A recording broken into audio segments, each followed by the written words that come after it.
नमस्कार, जय हिंद साथियों। तो कैसे हैं आप सभी लोग? उम्मीद करता हूँ आप लोग बहुत अच्छे होंगे। तो आज लास्ट टाइम हमने एवरेज का एक पार्ट 1 किया था, तो आज आपका एवरेज का पार्ट 2 है। ठीक है, थोड़ा वीडियो लेट आ गई, कुछ पर्सनल रीज़न थे जिस वजह से वीडियो लेट आ रही है, उसके लिए आपसे माफ़ी चाहते हैं। और कोशिश करेंगे कि होली के बाद लगातार आपके लिए वीडियो आए।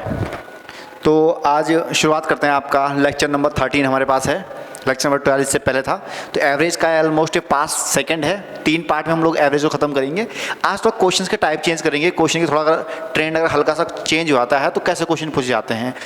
लास्ट क्लास में सीधे सीधे क्वेश्चन करे थे, लेकिन आज थोड़ा डिफरेंट करेंगे, थोड़ा घुमा के क्वेश्चन करेंगे जो एग्जाम में पूछे जाते हैं। ठीक है, तो लास्ट टॉपिक में हमने ये सब चीज़ें कवर कर गई थी कि भैया लास्ट लेक्चर में तुम्हें बताऊं मैं सब चीज़ कुल मिला के बात यह है कि जब कभी भी क्रमागत संख्याओं का औसत पूछा जाए तो एक चीज़ अपने दिमाग में हमेशा रखना। कौन सा? पहली संख्या प्लस अंतिम संख्या बटे 2। इससे क्या हो जाएगा? आपका औसत निकल आएगा यदि संख्याएं क्या है? क्रमागत है। अब वो संख्या क्रमागत में आपकी डायरेक्ट प्राकृतिक संख्या रहे, नेचुरल नंबर्स रहे, या आपकी सम संख्या रहे, या आपकी विषम संख्या रहे, कोई सी भी संख्या रहे, कोई दिक्कत नहीं है। ठीक है, यही सूत्र जो है इसका इस्तेमाल करोगे, बाकी सब भूल जाओ। बाकी सब क्यों भूल जाओ मैं बताता हूँ। देखिए, अब मैंने तुम्हें कुछ फॉर्मूले लिखवाए थे, किस तरीके से, इस टाइप से फॉर्मूले लिखवाए थे। कुछ याद करने की जरूरत नहीं, सब भूल जाओ। बस एक ही चीज़ ध्यान रखो, कौन सी? पहली संख्या प्लस अंतिम संख्या बटा 2। ठीक है, बस यही याद रखना है। और ये सब चीज़ें मेरे ऊपर फॉर्मूला है, नीचे हुई। देखो, सब में सेम कंडीशन है, तो ऊपर हमें याद करने की जरूरत नहीं है, क्योंकि मैथ्स को हमें आगे तो पढ़ना नहीं है, हमें सिर्फ अपना सिलेक्शन तक ही पढ़ना है, उसके बाद छोड़नी है मैथ। ठीक है, और काम तो यही वाला ना है लास्ट में, क्योंकि अगर कल दिन नौकरी लगती है और वहाँ तुम्हें कभी ऐसी ज़रूरत पड़ेगी, तुम्हें एवरेज निकालने की जरूरत पड़ गई, तो वहाँ क्या करोगे आप? ठीक है, फॉर्मूला लगाते बैठोगे? नहीं करोगे ना, वहाँ तो आपको आंसर निकालने से मतलब है। तो वही चीज़ है। तो आज का जो हमारा लेक्चर है इसमें हम कुछ क्वेश्चंस करेंगे, कुछ तरीके सीखेंगे नए नए। यहाँ तक ऑलमोस्ट हमने ख़त्म कर दिया था, ये चीज़ हमने ख़त्म कर दी थी कि अगर यदि मुझे नंबर्स निकालने पड़ेगी, कितने नंबर्स होंगे, डिविजल होंगे, तो उसका मेथड था। ठीक है, वो हमने लास्ट लेक्चर में पढ़ लिया होगा। आज पढ़ते हैं, क्वेश्चन का टाइप चेंज हो जाते हैं। यहाँ पे क्वेश्चन का टाइप से चेंज करते हैं। ठीक है, ये आपका टाइप सेकंड है, टाइप सेकंड। ठीक है, इस क्वेश्चन में क्या होता है, ध्यान से देखिएगा। मैंने बिल्कुल बेसिक सा क्वेश्चन उठाया इसके लिए, बिल्कुल छोटा सा क्वेश्चन। इसकी हेल्प से आप बड़ा क्वेश्चन क्या कर पाओगे? सॉल्व कर पाओगे। ध्यान से देखना, 3 संख्याओं का औसत 7 है। 3 संख्याओं का औसत क्या है? 7 है। तो पहले बेसिक समझते हैं। देखिए, यदि मैं बात करूं कि मेरे पास वो संख्याएं हैं, सपोज a है प्लस b है प्लस c है बटा 3, कितना दे रखा है? 7 दे रखा है। कॉन्सेप्ट समझते हैं पहले। ठीक है, बाकी फटाफट करेंगे। कोई 3 संख्या है, मुझे नहीं पता कौन सी 3 है, उनका औसत कितना है? 7 है। औसत कल 3 लिखेंगे नीचे, क्योंकि 3 संख्या है। क्लियर हो गया? अब देखो, 2 चीज़ें आपको ध्यान रखनी है। औसत क्या होता है और योग क्या होता है, दोनों चीज़ें डिफरेंट है। ठीक है, बहुत सारे योग और औसत को सेम मान लेते हैं, टोटली डिफरेंट है। ध्यान रखना, यदि मैं 3 का गुणा इसमें कर देता हूँ तो मेरे पास क्या निकल आएगा? योग निकल आएगा। 7 या 21। समझ में आ गया? ये मेरे पास क्या आ गया? योग आ गया। ये क्या आ गया? योग आ गया। इसका मतलब आप क्या समझे कि औसत से आप उन संख्याओं का योग निकाल सकते हैं। क्लियर हो गया?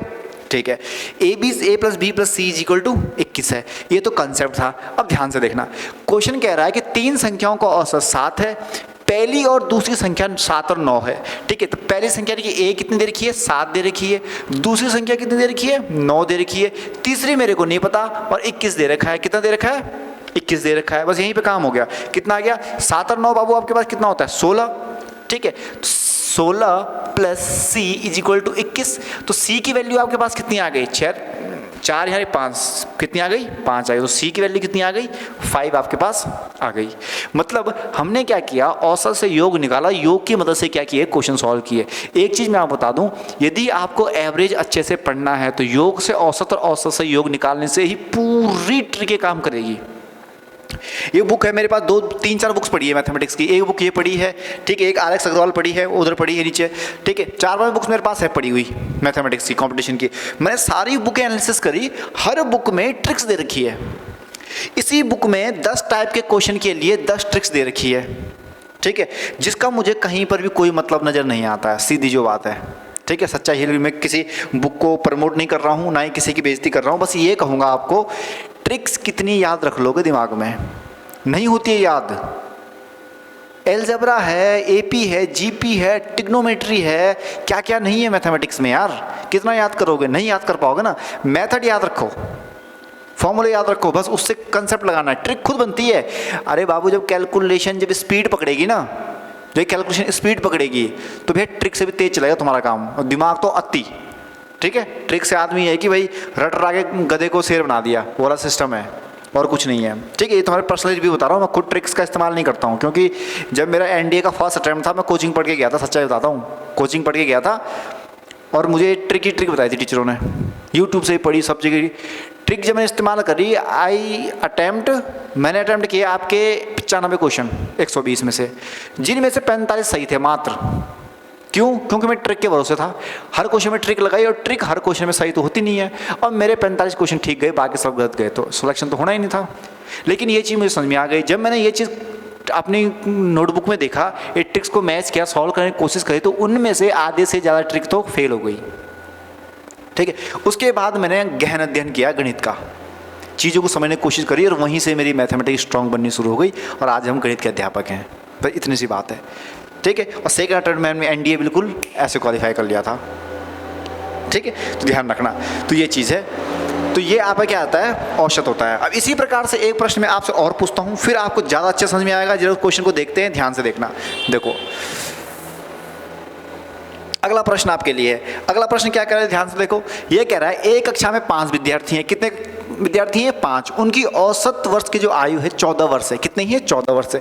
अरे 5 बच्चे हैं ना, तो A + B + C + D + E कितने हो गए? 5 बच्चे। इनका औसत कितना दे रखा है? 14 वर्ष। यही क्वेश्चन बोल रहा है। आगे पढ़ते हैं। ठीक है, एक नए विद्यार्थी के आ जाने से औसत आयु 13 वर्ष रह गई। अब एक नया बच्चा आ गया, तो 5 थे पहले, अब कितने हो गए? 6 हो गए। मतलब सेम चीज यही रहने वाली है। क्या रहने वाली है? ध्यान से देखना जरा। A + B + C + D + E। अब क्या आ गया? एक एक्स्ट्रा आ गया। वो कौन सा था? F आ गया एक्स्ट्रा। ठीक है, F फॉर फैन। ठीक है, अब आ गया 6। तो कितना दे रखा है? ये 13 दे रखा है। बस काम खत्म। अरे भैया इसकी जो वैल्यू आएगी, यदि योग निकालें यहाँ से यहाँ तक का जो योग होगा वो कितना होगा? 5 से गुणा इससे हो जाएगा। तो 5 चौको 20, 5 × 5 6 7 70 आ गया। कितना आ गया? 70 आ गया। इसका योग निकालते हैं। जैसे ही इसका योग निकालूंगा तो इसका योग कितना आ रहा है? 6 × 18 का 8, 6 × 6 1 7 78 आ गया। कितना आ गया? 78 आ गया। इसका मतलब ये हुआ कि जो ये मेरे पास चीज़ दे रखी थी, इस पूरे का जो योग है वो कितना आ गया? 78 आ गया। कितना आ गया? 78। समझ में आ गया? जब एक विद्यार्थी जुड़ा तो उन सब का जो योग था वो कितना आ गया? 78। अब 5 का योग कितना है? 70 है। जब मैं 78 में से 70 को माइनस कर दूंगा तो कितना बचेगा आपके पास? 8 ही तो बचेगा। इसका मतलब जो नया बच्चा आया था उसकी जो एज थी वो कितनी थी? 8 वर्ष थी। कितनी वर्ष थी? 8 वर्ष थी। तभी तो औसत इतना है। समझ में आ रहा है भाई? इतनी सी बात थी और कुछ नहीं था। तो इस तरीके से आपको करना है, कोई शॉर्टकट तरीका नहीं अपनाना। ये तो फटाई तो मैं समझा रहा हूँ इसलिए टाइम लग रहा है। जब आप खुद से करोगे तो मुश्किल से मुझे लगता है 30-40 सेकंड में आप लोग आंसर निकाल लोगे। ठीक है, इतना टाइम तो चलता है मैथमेटिक्स में यार। देखो मैथमेटिक्स क्वेश्चन की जो लिमिट होती है 1 मिनट होती है। 1 मिनट में तुम्हें हर हाल में क्वेश्चन करना होता है। ठीक है, तो अगर तुम्हारा 30-40 सेकंड में हो तो कोई डरने वाली बात नहीं है, बेस्ट कैलकुलेशन है, कोई दिक्कत नहीं है। ठीक, अब यहाँ से देखिए ये क्वेश्चन क्या बोल रहा है। राहुल द्रविड़ ने 5 मैचों में इतने रन बना दिए। काफ़ी रन बना दिया इसने तो। रनों का औसत बताओ कुछ। अच्छा सिंपल क्वेश्चन है यार, मैं सोचा कुछ अलग ही आ गया। राहुल द्रविड़ ने 5 मैचों में क्रमशः 80 + 15 + 0 + 75 + 25। अब मैं आपको बताता हूँ। सैनिक स्कूल का स्टूडेंट है मेरा। मैंने क्वेश्चन सैनिक स्कूल क्लास में पढ़ाए थे इसलिए हिंदी में लिखे। कुछ में हिंदी मीडियम के बच्चे हैं, कुछ इंग्लिश मीडियम के बच्चे हैं। तो इंग्लिश वालों के मुंह से बोलता हूँ, हिंदी वाले पढ़ लेते हैं।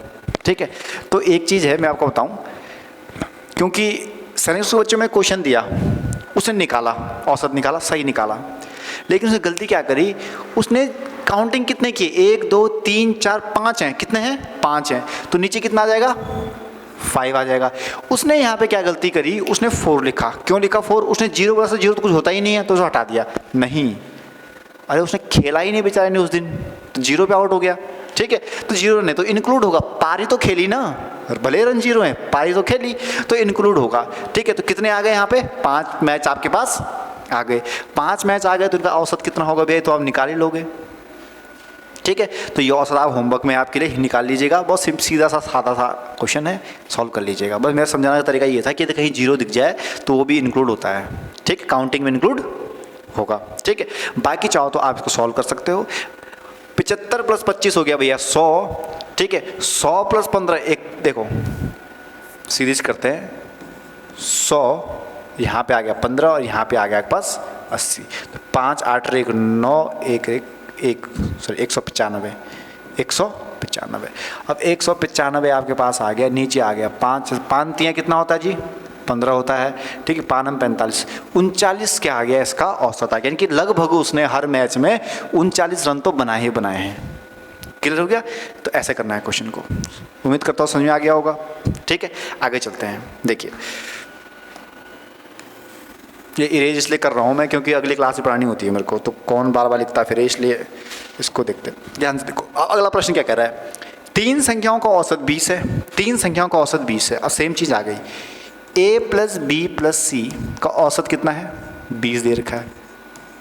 आराम से पहली 2 संख्याओं, अब इनका जो योग होगा वो कितना होगा 60 होगा, यानी कि a + b + c = 60 आ गया, काम खत्म। 17 और 20 है, 2 संख्याएं कितनी है 17 और 20 है, तो भैया 17 + 20 + c = 60 है। यही तो कह रहा है क्वेश्चन में कि 2 संख्याओं, जो 2 संख्या है वो ये वाली, तो तीसरी क्या निकलेगी आपके पास 20 और 10 30 और 37, तो c = 60 - 37, 60 - 37, तो कितना आपके पास बचता है 23। कितना बचता है 23, तो c की जो वैल्यू है वो कितनी है 23 यानी कि 23। क्लियर हो गया, ठीक है। तो आंसर कितना आ गया 23। कुछ नहीं करना है, औसत को आपको योग में कन्वर्ट करना है और वैल्यूज निकालनी है फटाफट करके, ठीक है, कोई दिक्कत नहीं है। बुक में देखो, बुक में ट्रिक भी है इसकी, क्या याद करोगे ट्रिक, इतनी सी चीज़ के लिए ट्रिक याद करोगे, जहाँ बल सुई काम न करे वहीं पे उसका इस्तेमाल करेंगे ना, सुआ का, ठीक है। अब यहाँ पे एक नया कंसेप्ट आता है, एक बार नया फॉर्मूला आता है, ये आता है कि यदि प्रथम प्राकृतिक संख्याओं के वर्गों का योग निकाला जाए तो कैसे निकाला जाता है। एग्जाम में क्वेश्चन आता है इस तरीके से, 1 का स्क्वायर + 2 का स्क्वायर + 3 का स्क्वायर + 4 का स्क्वायर डैश n का स्क्वायर बटे n, कि भाई प्रथम 10 संख्याओं के वर्गों का उत्तर निकालो, प्रथम 15 संख्याओं के वर्गों का निकालो, इस तरह के प्रश्न आते हैं सीधा से। इसका हाँ, इसका मैं तुम्हें बोलूँगा, इसका फॉर्मूला याद रखना है। इसका क्या है, n + 1 ब्रैकेट 2n + 1 बटे 6, सीधा सा है। तो एक क्वेश्चन यहाँ पे दे रखा है, पर छोटा सा प्रश्न पकड़ते हैं। छोटा प्रश्न कौन सा पकड़ते हैं, मैंने कहा कि प्रथम 5 संख्याओं के वर्गों का औसत, तो इसका मतलब क्या हुआ, इसका मतलब यही तो हुआ 1 का स्क्वायर + 2 का स्क्वायर + 3 का स्क्वायर + 4 का स्क्वायर + 5 का स्क्वायर और बटे 5, यही हुआ इसका मतलब। अब बहुत सारे बच्चे कैलकुलेशन करेंगे, आंसर निकालने तो कैलकुलेशन फास्ट तो निकाल लीजिएगा, बाकी तो फॉर्मूला दे रखा है। क्या पूछा था n + 1, यानी कि 5 पूछा था ना, तो 5 + 1 कितना हो गया 6 गुणे, अब 2 कितना जाएगा 5 × 10 और 1 11, 11 बटे 6, तो इससे ये कट गया, तो आंसर कितना आ गया 11 आ गया, बात खत्म। क्लियर हो गया। तो इस तरीके से भी आप क्वेश्चन को सॉल्व कर सकते हो, ठीक। अब अगला प्रश्न कह रहा है आपका, ध्यान से देखना, अगला प्रश्न क्या कह रहा है, प्रथम 10 संख्याओं के वर्गों का औसत कितना होगा ये निकालना है, ठीक है। प्रथम 10 का तो फॉर्मूला आपके पास था n + 1 2n + 1 बटे 6, ये था। प्रथम 10 का तो 10 + 1 11 हो गया, गुणा हो गया 10 दूनी 20 और 1 21 हो गया, और प्रथम 10 का तो नीचे कितना है 6 दे रखा था। एक सेकेंड, माफ़ी चाहेंगे, इससे पहले प्रश्न मैंने क्या किया था, एक सेकेंड जरा थोड़ा इसको वापस लेते हैं हल्का सा। आई थिंक मुझे लग रहा है मैंने कुछ और ले लिया वहाँ पे, नहीं हो रहा है, देख लीजिए। अगर मैंने वहाँ पे साइज 6 में लिखा हो तो ध्यान से देखना, गलती करी साइज से मैंने वहाँ पे, उसके लिए माफ़ी चाहेंगे, ठीक है। वो क्वेश्चन में ध्यान नहीं आ रहा, मैंने 6 लिखा 5 लिखा, ठीक है। वो क्वेश्चन था 1 का स्क्वायर + 2 का स्क्वायर + 3 का स्क्वायर + 4 का स्क्वायर + 5 का स्क्वायर, इसका औसत निकालना है, ठीक है। नीचे 5 है, अब जोड़ करो तो सॉल्व करोगे, क्वेश्चन में करोगे तो n + 1 कितना आ जाएगा 5 + 1 6 आ गया, 6 मल्टीप्लाई, ठीक, 5 दूनी 10 और 1 11, और 11 बटे कितना है आपके पास 6 दे रखा है, तो 6 से 6 कट गया, नहीं ठीक था 6 ही लिया था मैं नीचे, मैं दिमाग लगा में तो 5 तो ले लिया गलती से, ठीक है। तो वो चीज़ है। देखिए प्रथम 10 संख्याओं का देखो कैमरे को पढ़ाना और बच्चों को पढ़ाना में थोड़ा फर्क होता है, इसलिए कन्फ्यूजन हो जाता है। प्रथम 10 प्राकृत संख्याओं का योग होगा। अब भैया यहाँ पर प्रश्न दे रखा है 10 दे रखा है ना, तो 10 + 1 कितना हो गया 11, 10 दूनी 20 और 1 21 हो गया, बटे कितना आ जाएगा 6 दे रखा है तो 6 लिखेंगे तो हो गया काम ना। तो 11 × 21 बटे 6 आ गया, ठीक है। 21 का अगर हम मल्टीप्लाई करते हैं 11 के साथ तो 21 हो गया, 21 हो गया, 1 2 और 1 3, 231 कितना आ गया 231 आ गया। बस इतनी सी बात है। 231 को अगर मैं 6 से भाग दूँ, किससे भाग दूँ 6 से, 6 भागे 231, ठीक है। तो 6 × 3 = 18, 5 बचा 1, कितने टाइम जाएगा बताओ जरा। 7 × 6 = 42, 8 × 6 = 48, 8 × 6 = 48, तो यहाँ पे कितना बचा, एक बार 3 बचा, दशमलव लगाया 0 बढ़ाया, 6 × 5 = 30, यानी कि 38.5 इसका उत्तर आ गया। उम्मीद करता हूँ समझ में आ गया होगा, ठीक है।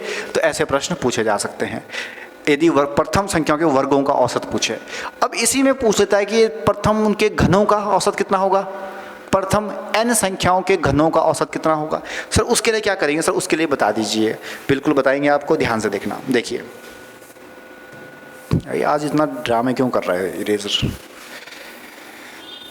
आज ऐसे दिन भर ऑन रहा है, उस वजह से दिक्कत कर रहा है। ध्यान से देखो, अब ये क्वेश्चन है प्रथम n प्राकृत संख्याओं के घनों का औसत, यदि क्यूब आ जाए, क्या जाए क्यूब आ जाए, 1 + 2 + 3 + dash dash plus n³ at that time पे आप कौन सा फॉर्मूला यूज करोगे, that is n + 1 whole square by 4। n + 1 का होल स्क्वायर है, ठीक है, ना कि आपके पूरे टोटल का होल स्क्वायर है। इस बात को आप लोग विशेष रूप से ध्यान रखिएगा, ठीक है। तो ये चीज आपको पूरी तरीके से ध्यान रखनी है। क्लियर हो गया। अब देखो, अब यहां पे मैं कहूं कि प्रथम पांच संख्याओं के घनों का औसत क्या होगा, यानी कि मैं पूछ रहा हूं आपसे a³ + 2³ + 3³ + 4³ + 5³ का औसत कितना होगा। तो कुछ नहीं, फॉर्मूला लगाएं कि 5 पूछा था ना मैंने, तो 5 आ गया, 5 + 1 का होल स्क्वायर बट्टे कितना आ गया 4 आ गया। तो भैया 5 × 6 = 36 बटे 4, तो 9 चक्कू हो गया 36, 9 × 5 = 45 का क्या आ गया आंसर आ गया। कुछ नहीं किया मैंने, 5 × 1 कितना होता है 6, और 6 का स्क्वायर कितना होता है 36, तो 36 लिखा मैंने यहाँ पे, गुणे 5 बटे 4, 9 चक्कू 36 हो गया, तो 9 × 5 = 45 हो गया, बात खत्म, ठीक है। तो यदि घनों का क्यूब पूछे तो इस तरीके से आप क्या करोगे, इसको सॉल्व करोगे। उम्मीद करता हूँ समझ में आ गया होगा, ठीक है। बाकी जो इसका जो एवरेज के जो टॉप के क्वेश्चन है जो एग्जाम में बहुत वैसे रेयर पूछे जाते हैं, एक क्वेश्चन ही होता है जो बहुत हार्ड पूछा जाता है, बाकी तो सिंपल ही क्वेश्चन पूछे जाते हैं, तो हम अगली वीडियो में डिस्कस करेंगे। आज मैं आपको सिर्फ इसका नॉर्मलाइजेशन जो लेवल क्वेश्चन का 10th लेवल का जो लेवल है उसके ही क्वेश्चन कर रहे हैं। बाकी जो अगला सीजीएल लेवल का होगा वो हम नेक्स्ट क्लास में करेंगे, बहुत तगड़े क्वेश्चन करने वाले हैं, ठीक है। तो ध्यान रखिएगा उस चीज़ का, ठीक है। अब देखते हैं जरा, ठीक है। प्रथम 5 प्राकृत संख्याओं के वर्गों का औसत, ये तो मैं ऑलरेडी आपको करा चुका हूँ, तो कोई दिक्कत वाली बात नहीं है इसमें, ठीक है। अगला प्रश्न देखिए, 6 संख्याएं n1 n2 n3 n4 n5 n6 का औसत a है। देखो ये कह रहा है कि भैया n1 + n2 + n3 + n4 + n5 + n6, ठीक है। ये 6 संख्याएं थी, कितनी संख्याएं थी 6 संख्याएं थी। इनका औसत कितना है a है, इनका औसत कितना है a। तो औसत जब a है तो इनका योग कितना होगा, 6 का गुणा इससे कर देंगे तो 6a हो जाएगा। इसका योग कितना हो जाएगा बाबू आपका 6a हो जाएगा। कितना हो जाएगा n6 6a। कोई दिक्कत परेशानी नहीं है। अब क्वेश्चन आगे पढ़ते हैं। यदि प्रत्येक संख्या में 5 घटा दिया जाए, एक संख्या में घटा दिया जाए, मतलब मैं ये कहूं कि n1 - 5 plus n2 - 5 plus n3 - 5 plus n4 - 5 plus n5 - 5 plus n6 - 5, ये कहा मैंने, बट्टे में लिख दिया 6, बट्टे में क्या लिख दिया 6, एक छूट गया, n6 हो गया, हाँ बट्टे में 6, 1 2 3 4 5 6, ठीक है। अब सर इसे क्या सॉल्व होगा, कैसे औसत निकालेंगे, ध्यान से देखना। n1 n2 अगर मैं ब्रैकेट हटा दूं, सारे ब्रैकेट सारे हटा दूं, ठीक ठीक है, तो क्या चीज़ देखने को मिलेगी आपको? आपको ये चीज़ देखने को मिलेगी कि ये कंटिन्यू सीरीज तो मिलेगी, और जो -5 देखो, -5 -5 -5 -5 -5 -5 सबको जोड़ के क्या मिलेगा आपको? -30। कितना मिलेगा? -30। मतलब अब इक्वेशन आपके पास बनेगी n1 plus n2 plus n3 plus n4 plus n5 plus n6 -30 यही बनने वाला है। ठीक है, जो कि किसके इक्वल है? सॉरी, जो कि किसके इक्वल है? अभी निकाला आपने 6 था ना। ठीक है, तो इसका औसत निकालना है हमें। ठीक, ये दे रखा है आपके पास, इसका औसत कितना होगा? इसका औसत कितना होगा? बट्टे में 6 है, बट्टे में 6 है। अब एक चीज़ गौर करो, जो ये वाली वैल्यूज़ है, ये वाली वैल्यूज़, इन वैल्यूज़ का हमने ऑलरेडी वैल्यूज़ निकाली है। कितनी निकाली है? 6a निकाली है। कितनी निकाली है? 6a निकाली है, यानी कि 6a माइनस 30/6। 6 कॉमन ले लो, 6 कॉमन ले लो तो a माइनस 5/6, 6 से 6 कट गया, तो औसत जो आपका निकला है वो कितना निकला है? a minus 6, that's all. ठीक है, सॉरी 5, a माइनस 5। क्लियर हो गया? तो इस तरीके से आपको क्या करना है? क्वेश्चन को सॉल्व करना है। उम्मीद करता हूं समझ में आ गया होगा। ठीक है, आगे चलते हैं।